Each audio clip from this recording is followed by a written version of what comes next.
Come over here, everybody. We've got a chat. G'day everybody, how you going today? It is so very good to see you. In this video, we're going to talk about Nikon. We're going to talk about not only Nikon's latest financial quarter that's just come out, and you might on first glance think it's negative, but there's actually some positive information in there. I was going to make a seaside joke about the fact that Nikon is not on the rocks, as some people would like to suggest. It's all been there in black and white, transition and change.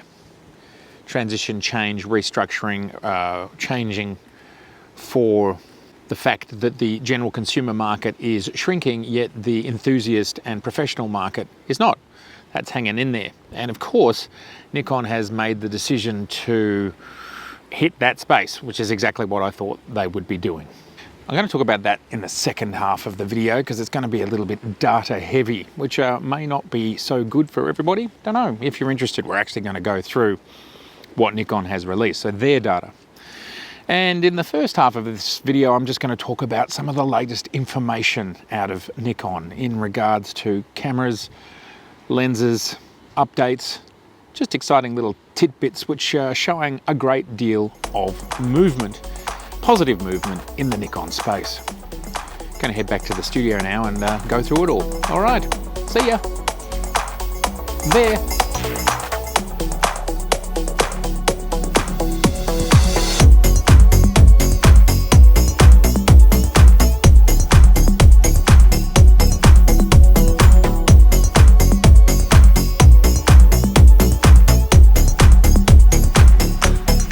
Hi, how you going?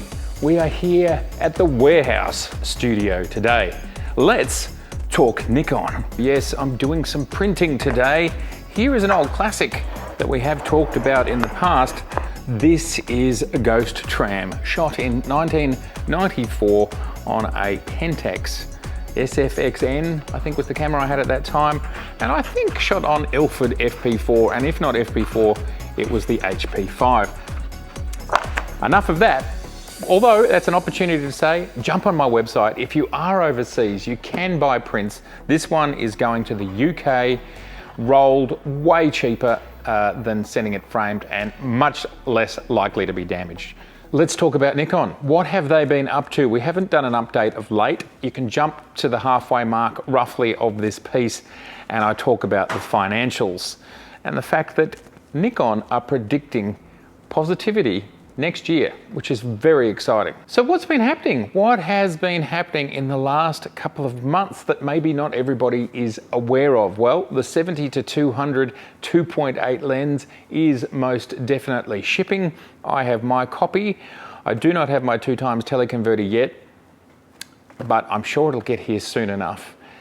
Shipping last week was the 14 to 24 2.8 and people are already getting them. I have my eye on it, but I think I'm going to lean towards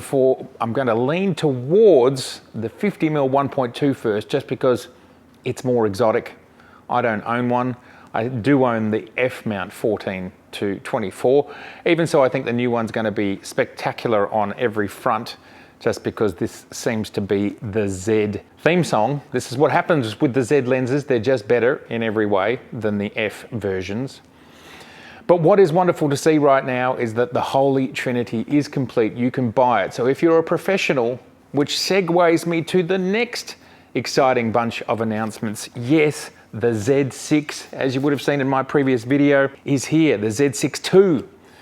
So if you're in that professional space where you require 2 slots, you now have 2 slots. You require a vertical grip, you can now get a vertical grip. So for those that require it, this can be used in a professional capacity from a redundancy point of view, from a vertical grip point of view. And in regards to autofocus, well, I absolutely have every confidence in saying in the last 2 years, there are literally hundreds of photographic professionals using the Z6 and Z7. I talked to them in my comments, and there are other people on YouTube who have channels that are talking about it. So these, from every perspective, can now be considered cameras that can be used in a professional environment. And I think this is probably the biggest news for the end of 2020, that Nikon's mirrorless cameras can be considered fully professional. There is no reason not to. Now, we can have conversations about focus tracking speeds, but what I can say to you, you just have to jump online. There are professionals dealing with portraiture, weddings, whatever else, and they are completely 100% happy with what the Z6 did, let alone what the Z6 II is doing. So these are fully professional capable twin card slot carrying, vertical grip capable cameras. You can do it. And you can cover all sorts of stuff, and you can do it with the beautiful Z glass, and the primes to date, the 20, the 24, 35, 50 and 85 1.8s are all so delicious and joyful and work so well. We are shooting on the 50mm 1.8 as we speak. I think the f-stop is around 2.8 because it's very bright in here. So this is the big news for me. That's the biggest part of the news, is no question, you've got pro mirrorless Nikon cameras and you can go for it. If you are in the use case scenario where you require the absolutely bleeding edge of motion tracking cameras, I think birding photography is the most obvious example, and maybe sports at night. It may well be that Canon and Sony are still ahead on that front. I don't know. I haven't tested it out yet. It's also not my use case, so I'm perhaps not the very best person in the world to be looking for an exact comparison. But for the 90% of other users that don't require the top 5% or top 10% of tracking, what I'm seeing so far on all the other YouTube channels is, if you're working with human beings in normal human being, real use case scenarios, real world scenarios, not pelting yourself at the camera and you're not on a track 100 meters away, but you're as far away as I am and you're running full tilt. That's not really real world. These cameras are working as you would want and as you would need. So this year we've had the Z5, the Z6 II, the Z7 II, a whole range of lenses coming out. And what's so exciting, this is now, so this is what's happening now. We've got the Z7 II arriving next month. We've got the 50mm 1.2 arriving next month. That's probably where I'm going to land next. Very exciting.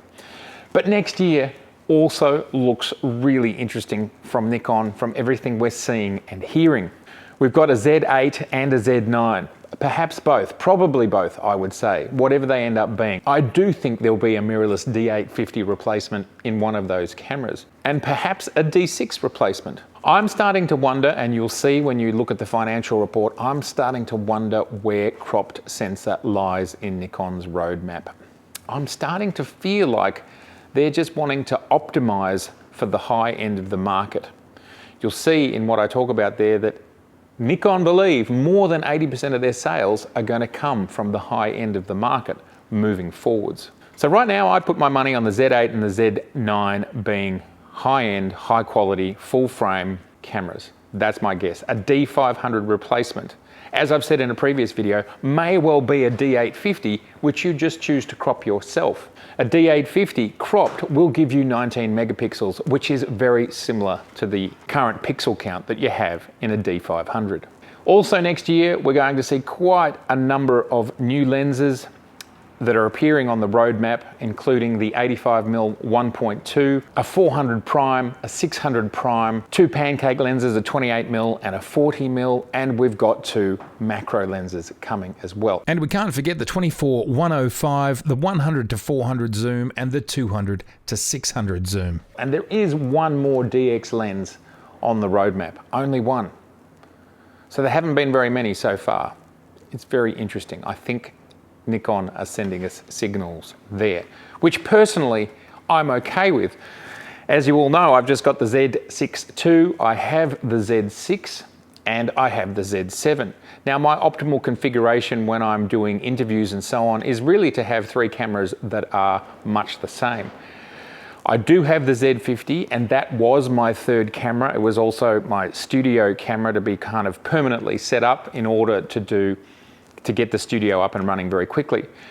But there are things that the Z50 doesn't do that the Z6 and the Z6 II do that I prefer. From a look perspective, I prefer full frame. So I'm going to be moving my Z50 along pretty soon, and my kit will be made up of the Z6, the Z7 and the Z6 II for now.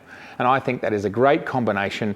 All the controls, everything's in exactly the same spot. It's really easy to work with those three cameras. They're all full frame. I all get exactly the same usage out of the lenses. That is an optimal workflow for me. And of course, with the Z6 II, the video advantage is the 60p, which we're seeing very soon, maybe 10 weeks from now. This is the current product news from Nikon. It's all very exciting. You also may not be aware, there's been a few firmware updates here and there, so make sure you get those into your cameras. And we've got the webcam software. So for the very first time, I plugged my Z6 into my computer just by a USB cable, and there it is. It just appears. You don't need any other form of interface, which saves some money and makes your camera useful at something else. This is good stuff. So product-wise, the Z system feels really well fleshed out at this point, and in less than a year, there's going to be very few things that people are going to need. There's always specialty lenses that somebody wants. For example, there'll be no tilt-shift lenses for quite a long time, I would suspect, but they're fully manual, and so my manual tilt-shift lenses work absolutely fine via the F to Z adapter. So next is the financial analysis of the latest numbers from Nikon. There's some really interesting stuff in there, and it does talk about profitability, and it does talk about where they're heading, what market segment Nikon are aiming at. So if you want to check that out, keep watching. I'd like to touch on Nikon's latest financials. And as we can see here on the screen, these were released on November 5th. And this is for the second quarter of the year ending March 31st, 2021. So basically what that means is we've got 2 more quarters to go, the March quarter and the October to December quarter. Now let's jump into what we're seeing here. Ultimately, as an overview of what's in all of this, is Nikon are positive. As I've talked about in previous videos, Nikon is completely aware that they need to change the size of their business. We've talked about the fact that in the 80s and 90s, there was only a certain million number of cameras being sold each year. That absolutely spiked through around the period of 2010 and has been in steady decline since then, for a whole lot of reasons, which is not what we're here to talk about today. The market will eventually reach a bottom, and there is a fair assessment that we probably are at the bottom of the market now. So Nikon have recognized the same thing that I was talking about, that the market will contract, it'll get to a certain point, and they need to restructure their business to match, and that is absolutely what they are doing aggressively.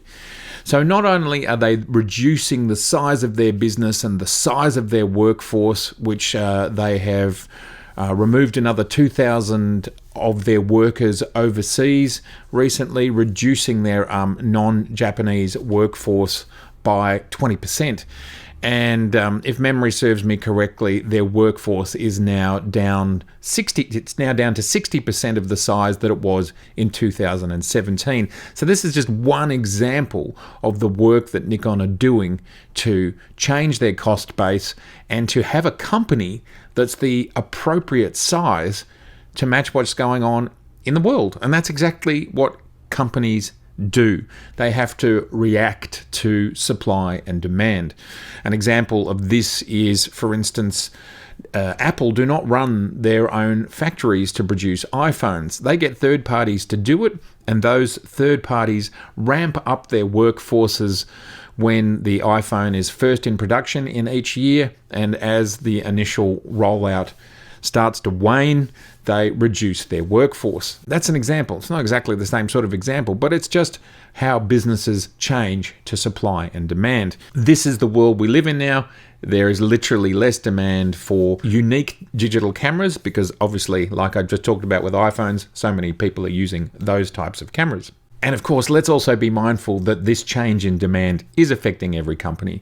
We've seen how it's profoundly affected Olympus, it affects Sony, it affects Canon, it affects everybody. Nikon are very aware, and their goal is to make sure that their restructuring of their business is ahead, so they're moving faster than the market is moving. So their contraction is faster than the market contraction. Again, that's logical and it makes perfect sense. We'll get into it here.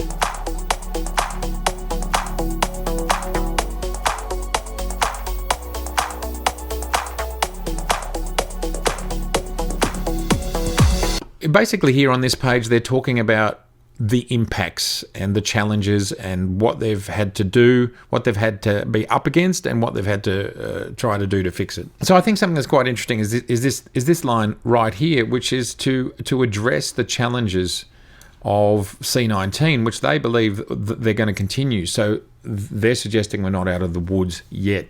So they're making further provisions for the impacts of C19. It's hard to know whether they're considering that for the rest of this financial year, which ends in March next year, or beyond that. But I suppose this mainly deals with the current year that we're in, which we're halfway through. Financial years also differ depending on where you are in the world, which is going to confuse me because our financial year ends June 30, not March 31st. This is interesting here, that the restructure that I was talking about, the things they're trying to do to ensure that their business is the right size to match the market, they're saying this is going to be complete by the end of the next financial year, which is fantastic. So they're basically saying 18 months from now, they will have restructured the company to match the size of the market. Again, this is exactly what they've got to do. It's perfectly logical and it makes sense. So it's great. Now, taking into account the fact that the market is shrinking overall, what they're saying here is the pro hobbyist market used to make up 60% of their sales, and in the future they're expecting it to make up 80% of their sales, so in the next financial year. So if you have a look over here, what are they planning to do with that? They're going to focus on high-end models for pro hobbyists and differentiate with large mount lenses. Now, I think this is a really profound statement right here, and it says to me two things, because what is large mount lenses? What is that? Is that F versus Z? Or is that, I think it is that. I think that's a signal about F versus Z mount, because obviously the Z mount's larger. I also think it's a bit of a signal about DX. If they are wanting to streamline and aim at the pro and hobbyist, based on the majority of conversations I have on this channel, most people are interested in full frame 35mm. And large mount lenses, that says to me lenses that are big and they're highly capable, optically brilliant. So I think we can take two things, and this is just my opinion, so please let me know if you have a different opinion. My opinion is they're definitely focusing on Z mount, and they're definitely going to focus on high-end, large, optically spectacular lenses. Of course, they can charge a bit more, and that little bit of extra margin helps them survive. So I think this is a really interesting point, that they're just really going to focus on the high end. So this is what I was talking about before. To optimize non-current cost structure, achieve business cost reduction quicker than the pace of the market, shrinkage and consolidation of production. So what they need to ultimately do is optimize their factory, you've got to optimize everything, which is what I talked about in the last video, that in small business you need to streamline and optimize. Well, as a business contracts and the scales contract, you have to make the most of it. So I think making the most of the Z mount, the one Z mount and the one set of lenses and so on and so forth, this is one way you're going to do it. And if you can make a compelling line of 35mm full frame cameras, let's say from a Z1, and we're only at the Z5, so potentially they could have 4 more models below the Z5, and then of course we have the higher end Z8, Z9, Z10 potentially. There's certainly enough space there to put a 10. We've got the Z6 II. That's space. Anyway, so I really feel, reading between the lines here, that the crop sensor is going to be a small part of their business, and they're really going to optimize the full frame lens, full frame Z mount, and then they're going to give us a great suite of tools and cameras within that paradigm. That's my guess. That is what I would do too. So obviously Nikon do more than just make cameras. They also make other tools, scientific tools, and they're talking about getting more into business to business. That's what B2B is. So over here it says, turn back to a business unit making a profit even at the revenue below 150 billion through restructuring and expanding mirrorless camera and lens lineup, as well as shifting to high-end products. But to reiterate one more time, they're basically saying, we get it. There's going to be less money, and we are going to set up the company where 150 billion yen, we're still going to be a profitable company. That's what you do. You just contract to meet the market. So that's their intention, and they've already started on it. If you look here, their business costs, before we leave this slide, their business costs have dropped by 59%. So that restructuring is already taking effect. And of course, it takes years for people to retire or to create redundancies or to shut factories. You don't just do that overnight. Obviously, you've got to try and do all this change without business interruption. So you can't just do it all in 1 year. Yeah, looking at that previous 150 billion yen number, that was obviously per quarter. Sorry, not per year. We can see here that their revenue has dropped from 148 to 110 billion yen.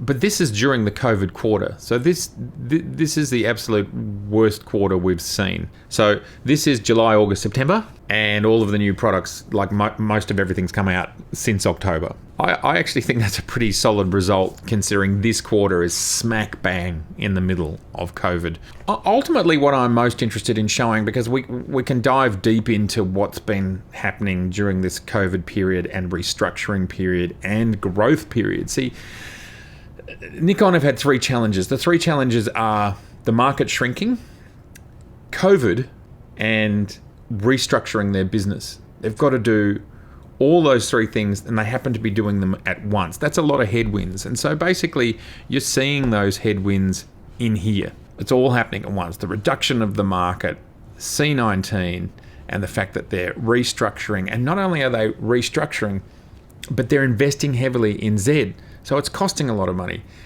It's just a bit of a perfect storm. But this is what I'm most interested in right here. And this is the return to profit, which is so exciting. And they're basically saying by the end of next year, so 18 months from now, we will be expecting to look back at the previous year, and they will be in an operating profit. And at that point, they're sort of estimating, this is why this line's fuzzy, they're estimating around 5 billion yen. And then up here, they're expecting for the next year to be something around 10 billion yen. So this is them looking forward at how the reduction of costs, and the growth of mirrorless, as I said a few videos back, the Nikon users hiding in the permafrost who have been sitting with their F-mount, and now the products that are going to be coming out. Like, this is when, this period here, will take into account the Z8 and the Z9 and so on. And that is when you'll see a massive shift from the inbuilt Nikon user base. They know these products are coming. They know they're coming, and they know their cost, and they know their potential projected sales. So I'm really confident, and this is what I'm most excited about with this stuff here. And honestly, all the other stuff, we can go through it. It doesn't really matter. This is Nikon's prediction. This is the key. Nikon know what's happening moving forwards. They know the products that are coming out. They know how their restructuring is going to affect their cost base, and they know what they're spending on research and development and so on. And I'm confident of what we're seeing here. All right, everybody. Well, as usual, look, all of this is really positive, great Nikon news. I'm super excited about it. The Z7 II is going to be here any minute. The 50mm 1.2 is going to be here very soon. This is all just great stuff. So, as always, it is so very good to see you. Thanks for being here today. If this is your first time here, gosh, it's lovely to meet you, and I would love to see you again. So please subscribe, please share, makes us all smarter. Please like, because it helps me in the video, and that is great. And one thing, I had a dream. It's not quite like that type of dream, but I had a dream at the start of this year that I would make 20,000 subs by the end of the year. Now, it was a massive undertaking because that was attempting to basically triple the size of the channel in 1 year. Now, I've done very well. I've doubled it so far, and we've still got 2 months to go. So, look, we're a long way off, but if we could get close, it would be so exciting. So please, if you haven't subscribed yet, I'd love you to subscribe if we've got any chance of getting to 20,000 subs by the end of the year. All right. See ya. Oh yes, and if you look down there, there's over 250 episodes that you can watch right now. See ya.